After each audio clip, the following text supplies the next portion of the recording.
مولا علی جب خطبہ دیتے تھے مسجد میں تو فرمایا سارے عرب گھٹنوں پہ کھڑے ہو جاتے تھے. ماشاءاللہ یا علی افصح الرجال فی العرب، سب سے فصیح ترین کلام کرنے والے علی ابن ابی طالب. بڑی واہ واہ کرتے تھے علی کو. لیکن مولا فرماتے تھے جب میں کچھ کرنے کو کہتا تھا یہ پوری مسجد خالی ہو جاتی تھی. ہاں میں اکثر کہتا ہوں جہاں پر مجلسیں پڑھتا ہوں کہتا ہوں مجمع آیا، لوگ سن رہے ہیں، کسی نے نعرہ مارا، کسی نے واہ واہ کی، اترنے کے بعد لوگ بڑا احترام کرتے ہیں، کوئی ہاتھ چومتا ہے، کوئی ماشاءاللہ کہتا ہے، قبلہ عمر دراز ہو، بڑی بڑی لوگ دعائیں کرتے ہیں. یہی مولا علی کے زمانے میں ہوتا تھا.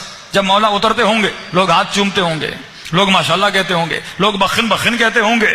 لیکن جب مولا کہتے تھے کچھ کرنے کی منزل آئے تو علی کے ساتھ چھوڑ کے چلے جاتے تھے. میں نے ایک جگہ پہ کہا تھا، میں نے کہا مجمع بیٹھا ہوا ہے، آپ ماشاءاللہ مجلس سننے آئے، وہ ہوا بھی کی، سلواتیں بھی پڑھی، ماشاءاللہ بھی کہا، لیکن ابھی میں کہوں مجلس کے بعد سب لوگ بیٹھ جائیں، آپ سب کا خمس کا حساب و کتاب ہوگا، شاید میں اکیلا بچ جاؤں، سارے مومنین چلے جائیں. تو معیار مجمع نہیں، معیار بھیڑ نہیں. بھیڑیں امام کی مجلسوں میں بہت تھی.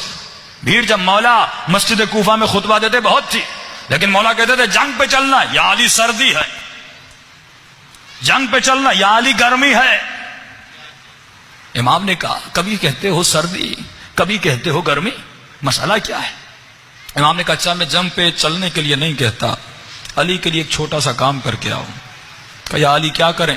کہا کل سب بال کٹوا کے آنا. اب عربوں کے بال آپ کی طرح نہیں تھے، بڑی بڑی زلفیں ہوتی تھیں. کہا سب بال کٹوا کے آنا. سب نے کہا یا علی یہ کون سی بڑی بات ہے، جنگ سے تو بچ جائیں گے، بالوں کو ہی تو کٹوانا ہے، کیا ہوا؟ مولا کو سمجھانا چاہتے ہیں کہ انسان علی کی راہ میں اگر قربان کرنے پر آئے تو جان قربان کرتا ہے، اور اگر نہ قربان کرنے پر آئے تو انسان کیا کرتا ہے. کہا سب نے بال کٹوائے. ان میں ایک تھا جن کی نئی نئی شادی ہوئی، بیوی کے پاس گیا، کہا ایک مسئلہ ہوا. کہا کیا ہوا؟ کہا علی نے کہا کہ کل بال کٹوا کے آؤ، بالکل ٹینڈ کروا کے لاؤ. تو بیوی نے کہا نئی نئی شادی ہوئی ہے، عورتیں کیا کہیں گی کہ تمہارا شوہر، وہ عربوں کا زمانہ جس میں گنجا پن تو ہوتا بھی نہیں ہوگا، آج کل تو فیشن ہو گیا. کہا کہ عورتیں میرا مذاق اڑائیں گی. اب یہ پھنس گیا، بیوی کی سنے یا علی کی سنے؟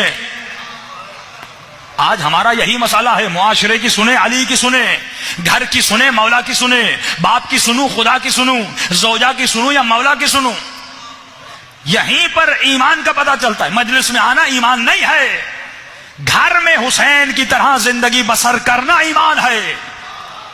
زندگی کے ہر پہلو میں علی کی ماننا ایمان ہے. آفس میں مولا کی ماننی ہے، روڈ پہ مولا کی ماننی ہے، گھر میں مولا کی ماننی ہے. اکثر نوجوان کہتے ہیں قبلہ، والد نے کہا شادی پہ چلنا ہے، اس شادی میں رقص ہے، اس شادی میں گانا ہے، رشتہ دار کی شادی ہے، دو مسئلے ہیں، صلت و رحم کا بھی مسئلہ ہے اور والد کی اطاعت بھی کرنی ہے. خاتون کہتی ہے مولانا میری ماں نے کہا شادی پہ چلنا ہے، جھگڑا ہو جائے گا اگر نہیں چلو گی، رشتہ دار ناراض ہو جائیں گے اگر نہیں چلو گی، رشتہ داری ہے وہ کل ہماری شادیوں میں نہیں آئیں گے، ہم کیسے جائیں؟ قبلہ وہاں پر گانا ہے، وہاں پر حرام کی محفل ہے، وہاں پہ ناچ گانا ہے، میں جاؤں کہ نہیں؟ وہاں پہ مکس گیدرنگ ہے، مرد بھی ہے خواتین بھی ہے، حجاب نہیں ہے تو میں کیا کروں؟ تو اب یہاں پر سوال پیدا ہوتا ہے کیا میں والدین کی بہترامی کروں؟ بھائی بہترامی نہیں کرنی، لیکن اللہ فرماتے ہیں جہاں پر میرا حکم اور والد کا حکم ٹکرا جائے تو تمہیں اپنے رب کی سننی ہے، والد کی نہیں سننی.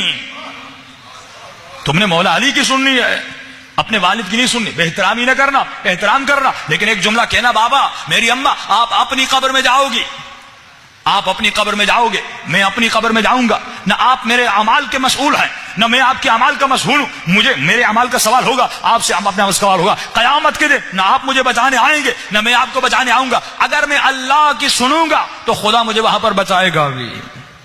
تو یہ دو چیزیں جب ٹکرا جاتی انسان پریشان ہو جاتا ہے، کروں تو کیا کروں. اس نے بیوی نے کہا بھائی اگر بال کٹوائے تو پھر کل سے گھر نہیں آنا. اب پریشان ہو گیا کیا کرے. اب بیوی کو کہا سمجھنے کی بات ہے، ہم سب نے علی سے وعدہ کیا ہے کہ بال کٹوا کے آئیں گے، ورنہ علی تو جنگ پہ لے جائیں گے، جو کاٹ کے نہیں آیا وہ جنگ پہ جائے گا. بیوی نے کہا ایک بیچ کا راستہ بتاتی ہوں. کہا کون سا راستہ؟ کہا دیکھو بالوں کو چھوٹا کرو، مکمل مت کاٹو، چھوٹا کر کے ایک سفید کپڑا اپنے سر پہ باندھ دو.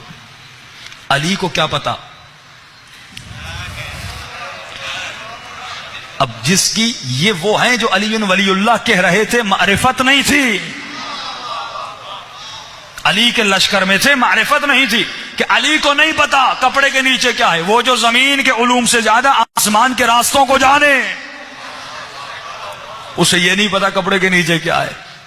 اس مرد غافل نے بھی یہی کیا، تھوڑے سے بال کاٹے اور اپنے سر پہ ایک سفید کپڑا باندھا، اور بیوی نے کہا پہلی صف میں کھڑے مت ہونا، دوسری تیسری صف میں کھڑے ہو جانا۔ علی کو کیا پتا، فرمایا یہ دوسری تیسری صف میں کھڑا ہو گیا اور سر پہ جنگی ٹوپی بھی پہن لی۔